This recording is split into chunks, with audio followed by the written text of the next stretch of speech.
Welcome viewers, this is Literary Goa and I am Fredrick Noronha, your host. We are talking about books related to Goa and by Goans. Today we have with us Stacy Rodrigues, who is special for a number of reasons which we will learn about soon.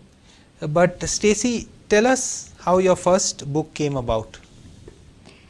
It has been a journey for me, writing the book. I started writing around 5 to 6 years ago. What's it about? That's what I'm getting to that. Okay, sorry. When I started painting, that was when I realized, because I always wanted to write, I have to follow my passion, that is writing, and that's how I came to bringing this book together. I started writing the book around 5 to 6 years ago, and I always wanted to write about a challenged character. I wanted to start from that, but I did not want to really write about a visually impaired person, because I did not want it to directly come to me like, is it about you?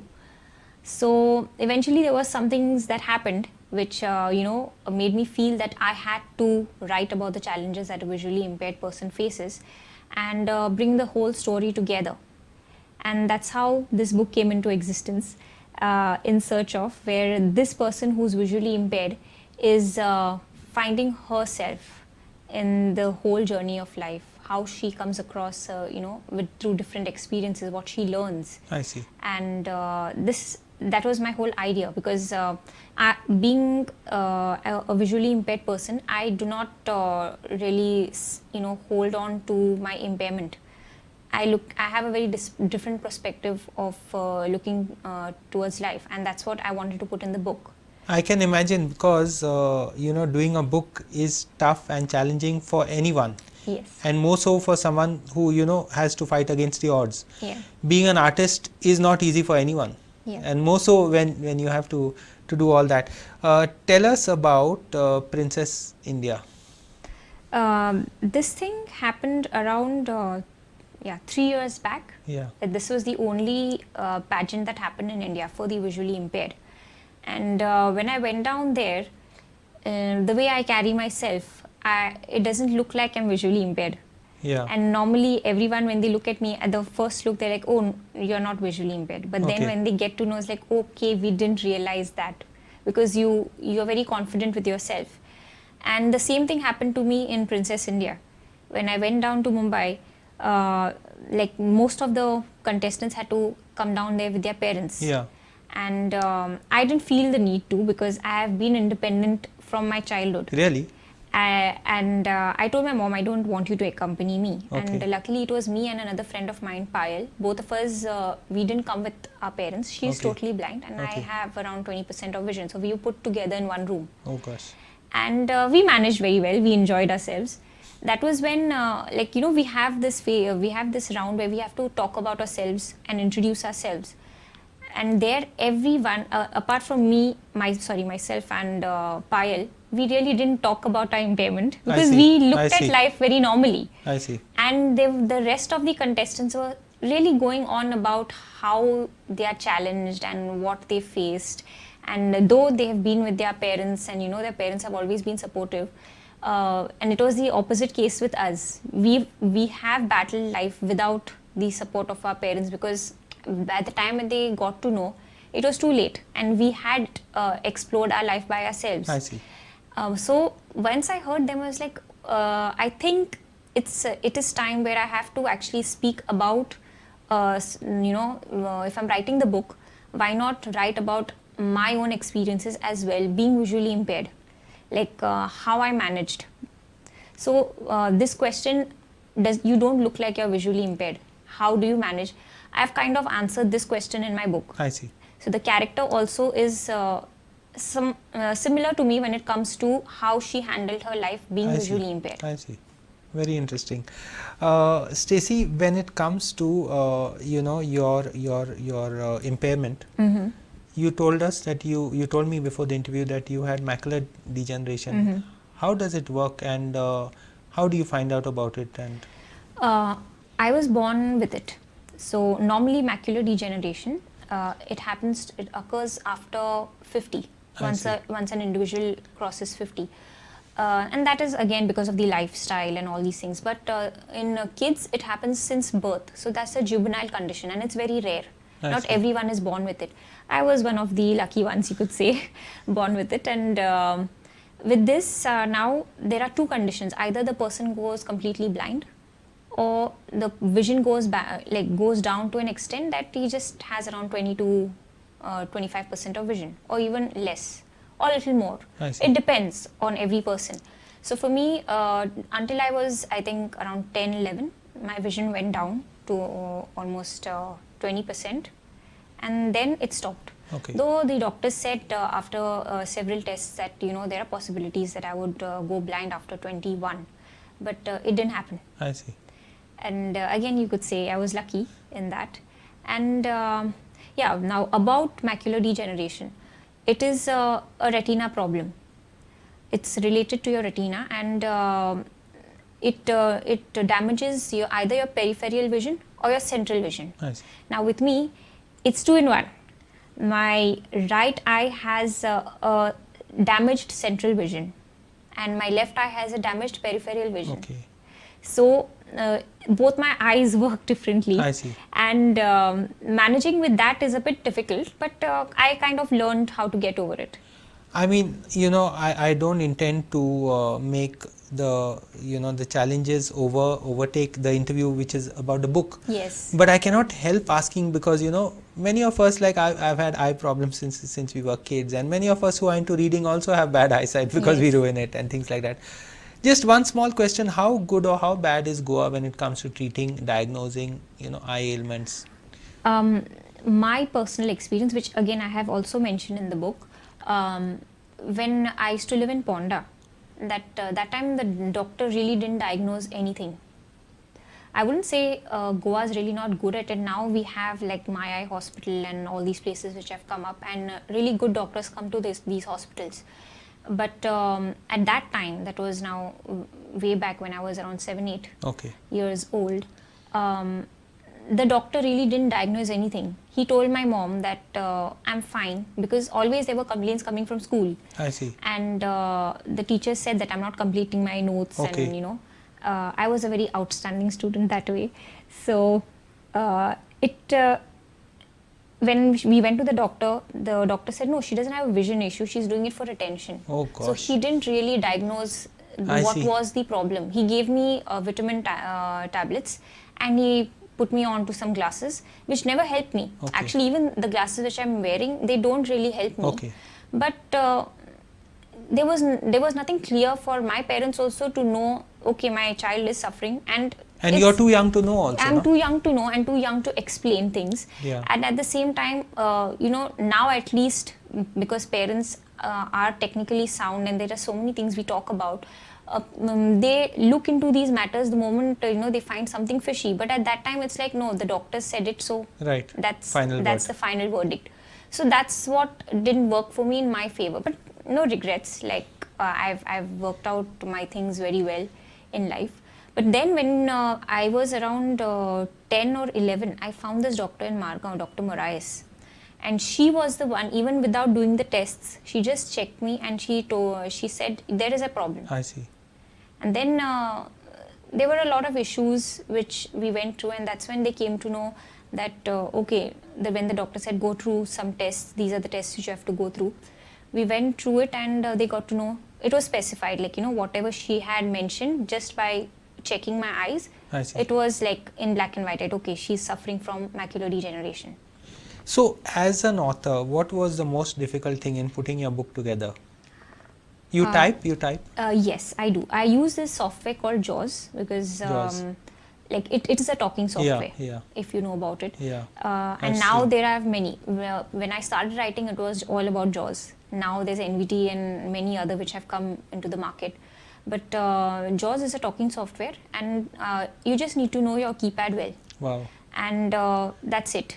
Whatever you type, it speaks it out to me, and then you go through it. But yes, writing the book was difficult because I never read books. Though I used to, my mom loves reading books, and she used to have a lot of novels with her, and I always went and touched the novels and smelled the pages Oh, because wow. I loved that smell of it. Yeah. But I could never read it because they were all ants on the book to me, Oh, running gosh. around. That's quite sad. Yes, so I could never read as such, but when I started writing, it was like a Herculean task. Okay, how am I going to do it? I Right. want to write, but how? And I randomly put my thoughts together, and luckily I had met this lady through a common friend. Now she's a friend of mine, and she's edited my book as well. So when I showed her what I typed, she was like, "You need to understand what you're putting together. It has to have a flow." So that's what she made me understand. But now, how to understand what is the flow? Right. So that's when, like now around 5-6 years ago, you could say audiobooks were just coming into the market. So I started looking up for audiobooks, and now again, I do not want anyone to spend on me. So I was looking up for free audiobooks online. Yeah. So I started, going through some free audiobooks, and that's how I wouldn't say I referred to it, but I was just trying to understand how they put their story together, so that it helps me to put my story together. And then yes, I still do watch TV, and I watch loving television. So television helped, that flow, because we always, when we are watching a movie or even watching a serial, Yeah. it's the flow that we look at. Right. So that helped me put things together, and listening to audiobooks. What you're saying is so important, no, Stacy, because I think we take it for granted. In some societies, there are facilities for the visually impaired, and Yes. if you cannot see, then you have an alternative way of hearing it. Yeah. Here in Goa, as far as it goes, we have very little emphasis Yes. on audio books, on braille books. Yes. And I think somehow we I'm so glad that you have come into the studio, not only as an author but also as a person who needs to consume these products. Yes. And the market alone cannot be dependent to produce them. So that's where the state or Yeah. the National Association of the Blind or whoever it is will need to step in and volunteer, no? Yes, I have like when it comes to NAB, National Association for the Blind, they have been with me, though I've never been directly part of Yeah. them, because by the time I got to know about my vision, I was already very independent. Okay. Till my 10th standard, I actually it was more of a listening. I see. So whatever I could listen till then, because till then nobody really believed me Oh, that I gosh. could not see, and it was more on hearing that I answered my 10th standard exams, and then afterwards in the 11th, after all these tests were done and everything, I Yeah. was given a reader and a writer. Okay. So till then it was too late for me to go to NAB and Okay. again figure things out for me, because I am a very independent person. I cannot wait, I can't wait for someone to help me walk from here to there Right. or figure out anything, because I guess from the age of 7 I had started figuring out my life on my own. I see. So going there and staying there and being part of that place was difficult for me, because I used to move out also, though I couldn't see just 20%. I used to move out by myself. I see. So I never felt the need of going to that place and living there. And again, I got to know about it when I was somewhere in the second year. I see. I did not know that NAB existed. I see. I met a senior of mine, and that's when he told me about NAB, and that's how I came to know that there's a place called NAB in Goa. Yeah, Santa Cruz. Yes, otherwise I had no idea. Okay, And I don't okay. think everyone knows about it. True. In Goa, nobody really knows that there is Yeah. a place which really caters to the needs of the visually impaired. Yeah. And since they're like, they have whatever I've done, like even for Princess India, I wouldn't know about it if the NAB I wouldn't see. get in touch with me. I see. Though there was a girl from NAB who accompanied me for the contest, I was lucky to get selected and go to the finals. Wow. And then, Congrats. thank you. And then, But Princess India, just to fill up the Mm-hmm. viewers on, is this contest where the visually impaired can take part in a personality contest? yeah, it's kind of an overall thing. Okay. Yeah, and Looks and personality. Looks and personality.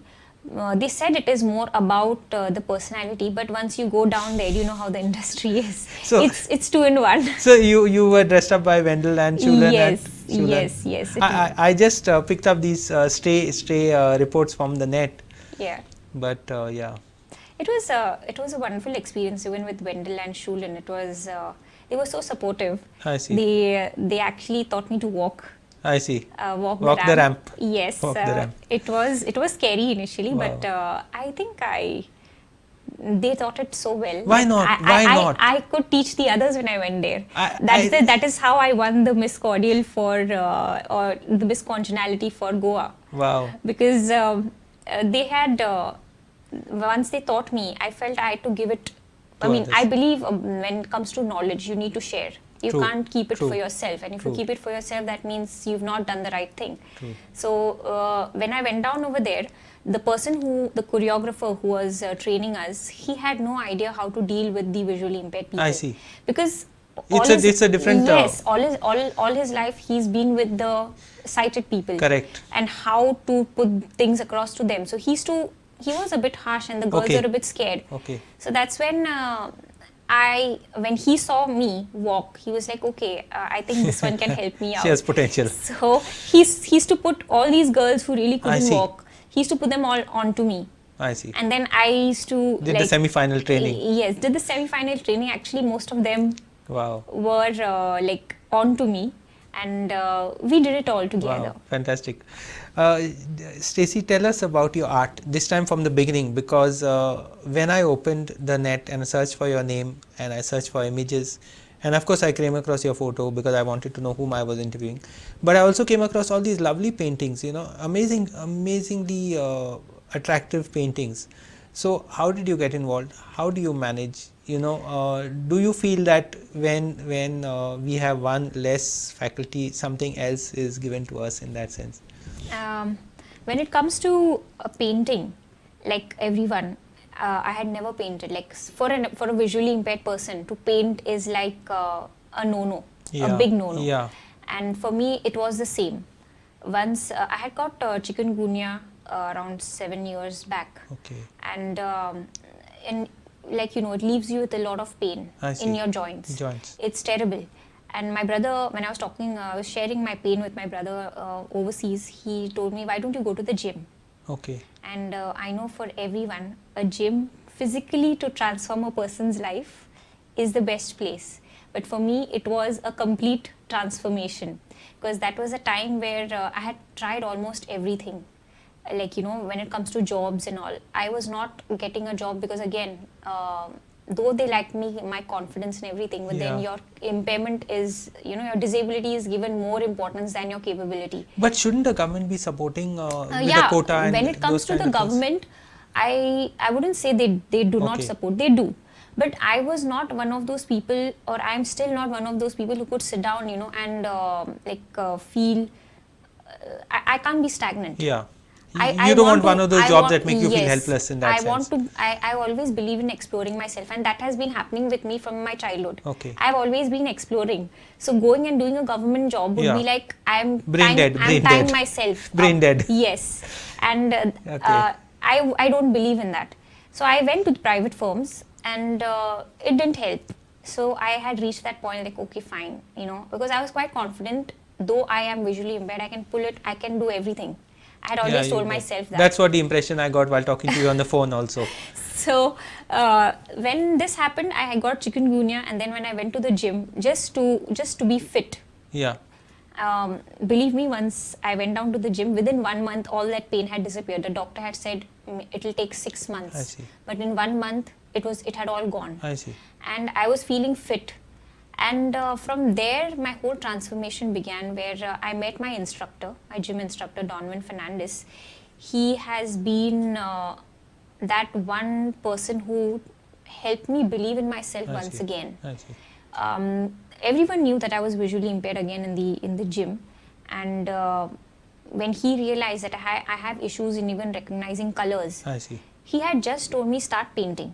Now he had no intentions of telling me paint professionally. I see. He just said start painting As a hobby, an exercise, not even a hobby, to just waste an your exercise. time. Yeah. Okay. so that you recognize colors. And I had this 1 month of argument with him that no, I cannot. I see. You know that I've never done it in the past. I've told you, I've shared my whole life with you, and now you're telling me to do something which I've never done. So you're making you're making a joke out of me. Yeah. He said, if you feel so, then it's up to you, but Try. you should try. And then he stopped telling me. And that's what, because I look up to him as a father figure to me. Yeah. He has guided me all along. So because he stopped telling me, I actually felt bad that, he's told me something for the first time and I've not done it. Wow. And that's when I went back, I went home, I got a drawing book, and, I bought crayons and the I pencil see. colors. And I started. Again, it was a mess. So I showed him, see, this is what you want me to do. He was like, no, keep trying. Yeah. So then I just went and it just came to me, why not, try with poster colors. I see. So I started off with, because I knew I could not, because when you're drawing, you need to sketch and then fill in color. And I was very bad with that. Obviously because of my vision. Yeah. Differentiating between lines and Okay. drawing. The edges, the borders. Yes, the and edges, the borders, and filling in. It was impossible. Yeah. So then I said, why not try with poster colors? And that's when I went to the store, I got poster colors, and I just started using stuff like the color on paper I see. freely. And again, when it comes to a lay person, art is only landscapes. So that was for me, only landscapes. I Yeah. was only trying that. But I did well. And from there, once I finished off with that drawing on book, I got more confident, and I see. I started enjoying what I was doing. I And I see. said I should explore more. And when I shared it with Donwin again, he said, I think you should try canvas. Wow. So I did not know what is canvas. So I went down to the stationery. I tried to find out what is canvas, what it looks Yeah, like. yeah. For me, it's more of the feel and the Yeah, smell. yeah, So yeah. what it smells like. So I understood what are brushes, the round, the Wow. flat. Then I said, fine, it's time to start. And again, when it comes to paints, I did not know what kind of acrylics to use. Wow. Oils, though, even today the doctors told me not to use oil because it's harmful for Okay, my eyes. okay. So I started off with acrylic, but I didn't know which acrylics to use. So I used the fabric acrylics for the canvas, which didn't work well. So I was disappointed. But then again, I went back. So it was always a trial and error. But to cut a long story short, I would really suggest all viewers to search for Stacy Rodrigues' name on the net, Yes. and then on Google, and then to go to images, and you'll find all these beautiful drawings Yes. which are like an art exhibition there. Yeah, because that's how I put my first exhibition to it. I earned also for the first time with my Wow. paintings, because I did my small canvas paintings and I went and showed it to Donwin, because that was always an achievement. see. I've done something. I see. So I always went and showed it to him, and he encouraged me. He gave me ideas of how to do new things. And over there, one of the people who came to practice or work out in the gym, she liked my works. I see. And she bought around 8 paintings at Wow. one shot, and I earned for the first time. So I know, I can imagine how it feels, no, in that sense. Yes. Stacy, but what's your advice to people with a visual challenge I to would- write and to paint? I wouldn't say it's just about people who are visually impaired. Yes. I talk about people who are normal also. Because if there's a slight thing that comes in our way, we always say, oh, life is very hard and it's very unfair.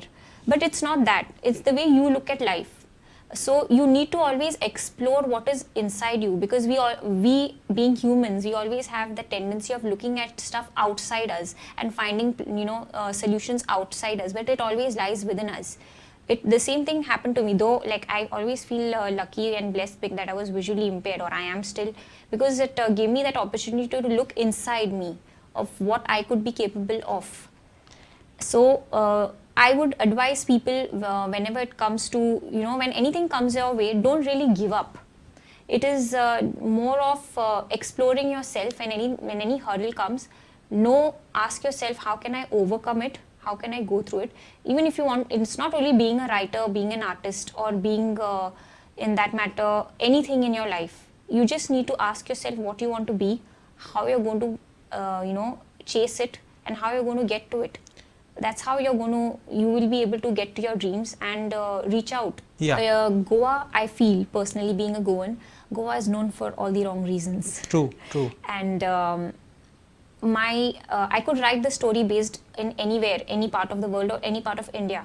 But the reason I also wrote about the story is based in Goa, about a Goan person. So not only if the Goans read it, but I'm talking about anyone who reads it, they'll know that apart from the normal, what they know Goa is all about, Yeah. they should know that Goa has, Goans have a story to tell, and True. Goans have a different story to tell, and True. Goans have different people in there, living there, and managing their life. I can't agree more with you. Where is the book available? It's online? It's online on Amazon, Flipkart, Shop Clue, Blue Rose, the publishers I worked with, and in Goa, it's in Crosswords. So it's called In Search of, Yes. A Journey of Finding Oneself. Yes. I must say it's so inspiring talking to you, Stacy, because you remind us of what we take for granted, and Yes. your spirit is amazing. I can only wish you all the best. Thank you. This is your If- first book, Yes. but if I hope there are many more, and I hope there's a lot of art coming out from you. Yes. And I'm looking forward to seeing you inspiring a whole lot of others who need it so badly in this life. Thank you so much for spending your time You're welcome. and coming here.